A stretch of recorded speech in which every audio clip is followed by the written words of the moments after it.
Hey everyone, thanks for tuning in.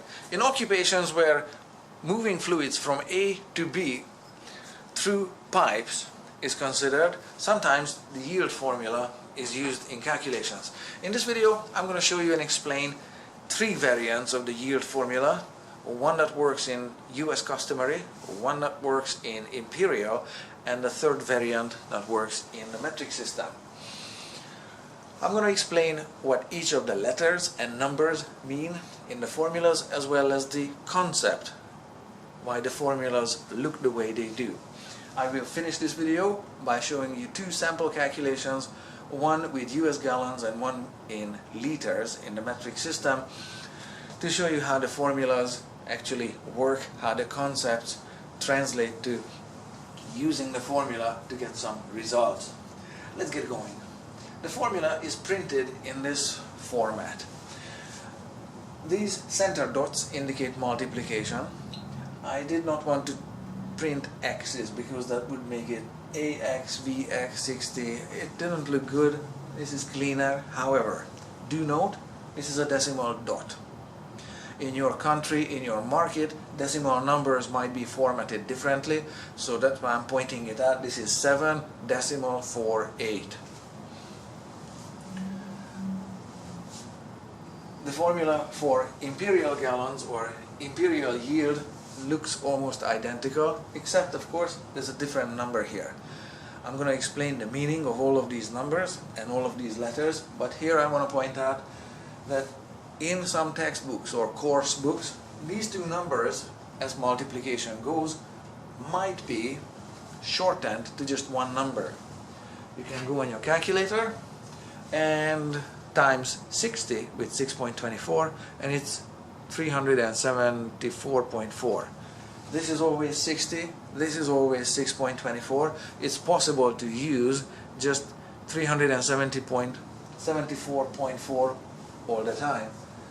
So in your textbook or course book, these two numbers might be replaced with this third number. I wanted to use this two number variant because I want to point out the meaning of the 60 and the meaning of the 6.24. Likewise, in the US, I'm going to talk about why the 7.48 is part of the formula. The metric formula is shorter and simpler. You can see the letters are the same in the same places, and instead of two numbers to multiply, you have just one, and there's no decimal place, so it's only 1000. So in the metric, there never was a 60. Don't be looking for one. It's always just 1000. And in these US customary and imperial formulas, this number, like I said, is always 60 and always 7.48, or always 60 and always 6.24. These don't change, other than they can be shortened. So, before I explain why these numbers are here and what these numbers mean, let's talk about the letters, because these letters are the same in all three variants. So let's get the letters done. Uppercase Y, yield, means the amount of volume flowing through a pipe per amount of time. In plain English, yield is US gallons per minute. So US gallons would be your volume, per minute would be the amount of time. Or it could be imperial gallons per minute. So you have the volume and the amount of time. In metric, this is going to be volume going to be close enough to capacity, liters per second. The unit of time is different. In metric, it's liters per second, whereas the other one is gallons per minute. The area, A stands for area. The area of a circle is being considered here, where the circle is in the middle of the pipe, like so. Let's see, something like that. So ignore the wall thickness of the pipe. We need the area of the blue circle in the middle of the pipe where the flow is happening. So you need to find the inside area of the pipe here. or the cross-sectional area of the pipe, but the inside cross-sectional, okay? Now area is usually associated with square inches, but you'll see we will end up with square feet. And pipe size is typically expressed in millimeters, but we will end up with square meters. I'll explain as we get to it. Area can be calculated, area of a circle can be calculated with two formulas typically. One based on radius, such as radius squared times pi, or square pi, or pi r square, whatever. The other way is the diameter formula, diameter squared times pi divided by 4, or diameter squared times 0.7854. If your industry and your line of work uses the radius formula to calculate the area of a circle, go with that. I'm not arguing with your instructor or your coursework or your textbook, and I'm not arguing with the industry. If your line of work uses the radius formula for calculating the area of the circle, go with it. In this video, I'm using the diameter variant to calculate the area of the circle. The last letter is lowercase v. That's not a capital V. If your textbook has a capital, that's a typo, because capital V stands for volume, but this lowercase v in physics stands for velocity. So we have here velocity expressed in feet per second or meters per second. So that's what the meaning of the letters are. Let's see how they work together and look like in a sample calculation. I have chosen simple numbers 3 and 5. Now, I recognize instantly there is no such pipe with an inside diameter of exactly 3 inches. It's always going to be some decimal number here, or a fractional number such as 3 and 1/16 or whatever. Just work through the concept first with easy whole numbers, okay? And the other number is also fairly straightforward, just a single digit number. That's all there is to it. I highlighted the word inch in green because there's a story unfolding here, how we end up from inches to square feet, as well as there's a story that happens to the seconds, because we will end up with minutes. So I copied the formula that you saw on the previous page that works with US gallons and color-coded the letters a little bit. The 60, I want to start here, relates to the fact that in order to go from seconds to minutes, gallons per minute, you need to multiply at one point somewhere by 60. Because multiplication is commutative, it doesn't really matter in what order you do these multiplications, as long as you don't forget to multiply by 60, this formula will work fine for you. So the 60 is here because we go from seconds to minutes. The yield formula is gallons per minute. So that's the story with the 60. The other story with inches relates to this area. Like I said, we're going to square feet with it, and I'll show you how that looks like. This blue letter area has been expanded here into this nightmare bracket. I'm going to explain in just a sec what I want to point out. The 7.48 stays 7.48. The 60 that I just explained stays 60. This lowercase v has been replaced by this number 5 because it's just substituted in. So there's the 5, the 60 and the 7.48, they stay there. The capital A for area got replaced with this monster bracket. What's up with this monster bracket here, which technically is a double bracket? So bracket, bracket, or parentheses depending on the market. So double parentheses here, number, one bracket closed, some other stuff, and the second bracket closed. This looks like this way because this is how it works in a calculator that uses direct algebraic logic. such as sharps and other calculator models that are equally working in the postfix notation. Sorry, with this direct algebraic logic. So, let me show you what this means. You're gonna have to, thereabouts, bracket, so now you have two brackets there. I'm gonna explain the numbers, just let me explain the brackets first. 3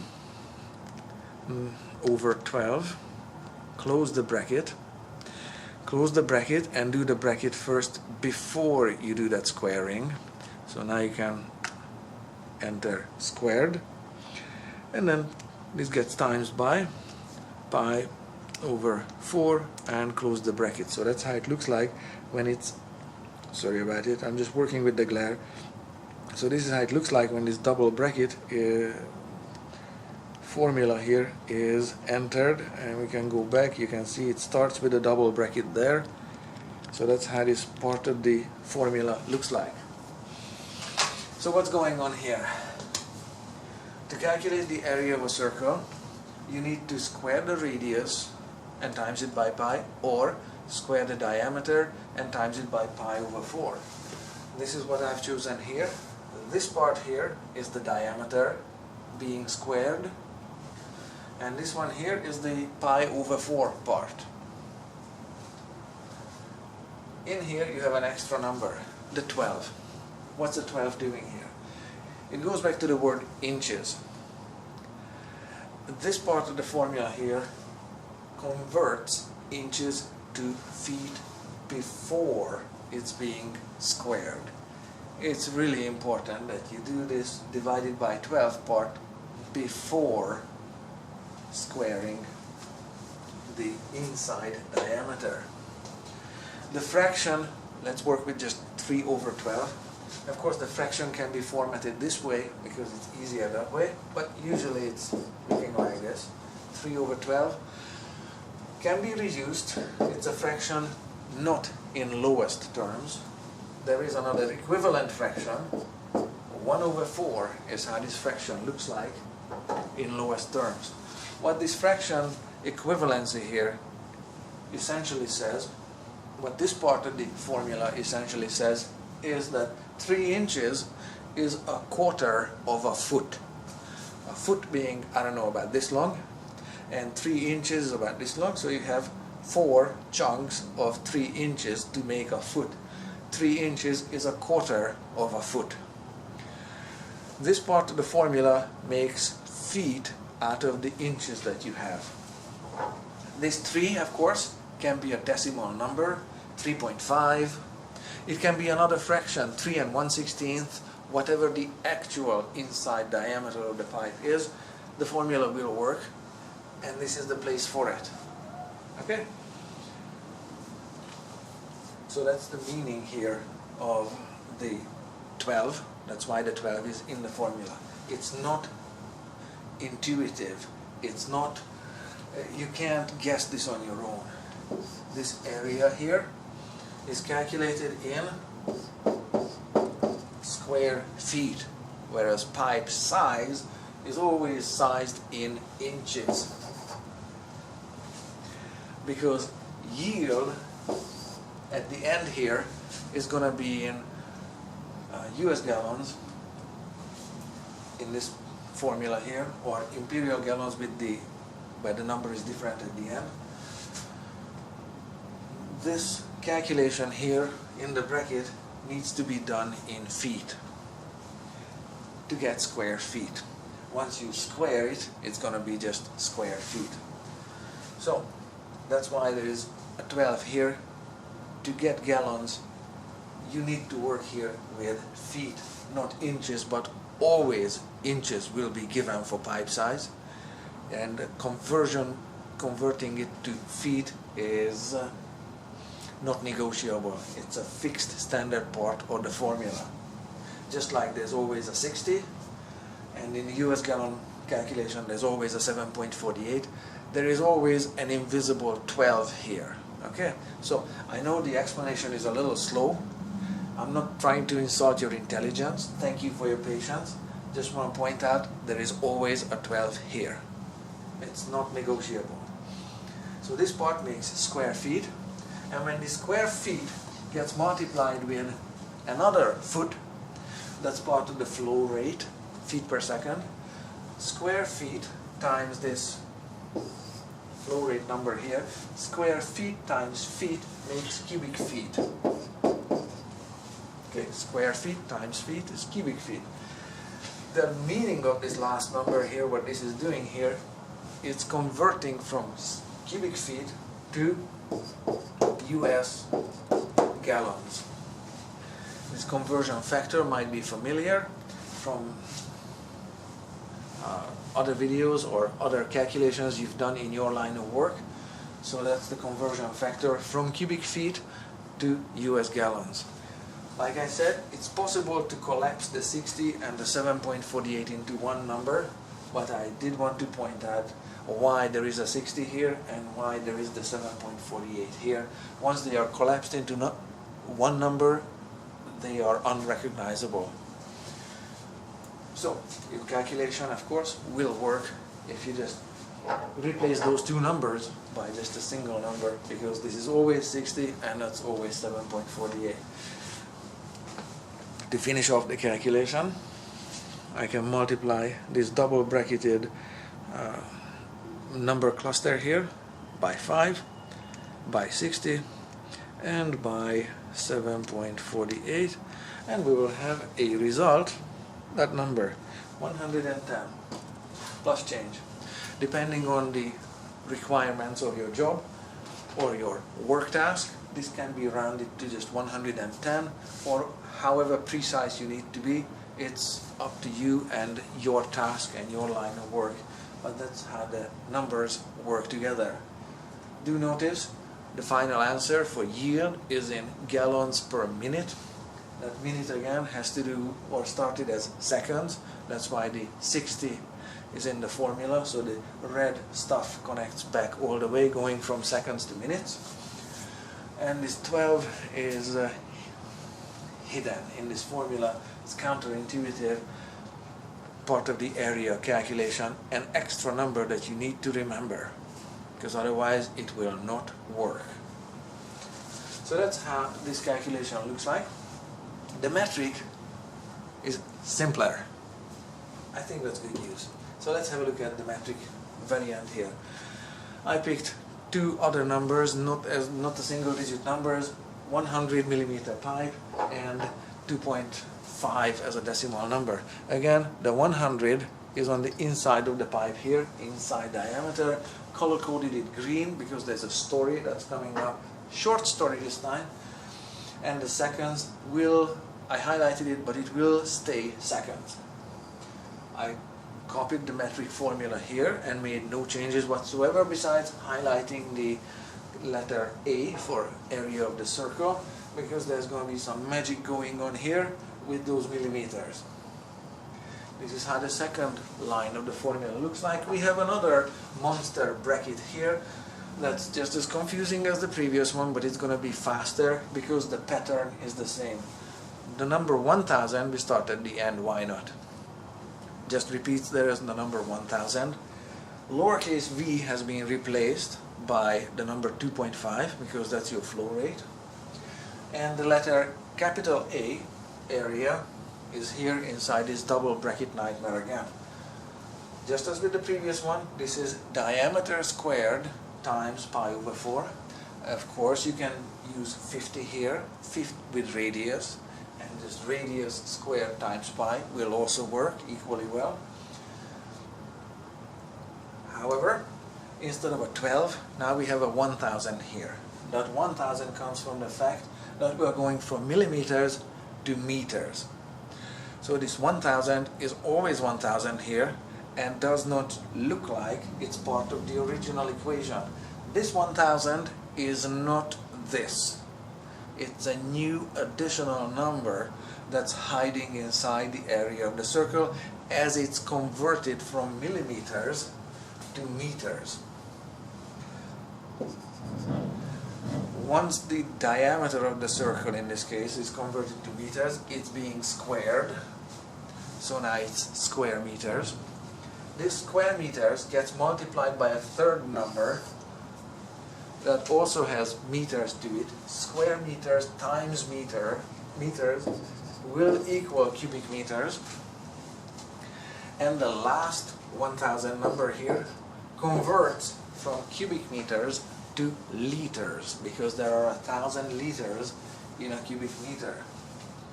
If you enter everything in a calculator in the same way, double bracketing, you'll get this number here, 19.63 liters per second. Do note that the seconds stayed seconds, so there isn't a 60 here in the entire formula. There is an extra 1000 here that doesn't show up in the original variant of the equation. If you forget this 1000, nothing will work. Just like when you forget the 12, it's not going to work either. So that's how the formulas look like. That's how the sample calculations look like. I know they are a bit of a mouthful and it takes some time to process the concepts, but this is how they work. This is what they mean, and just take your time and practice some calculations. It's not rocket science, but it does need some really careful attention. Thank you very much for watching.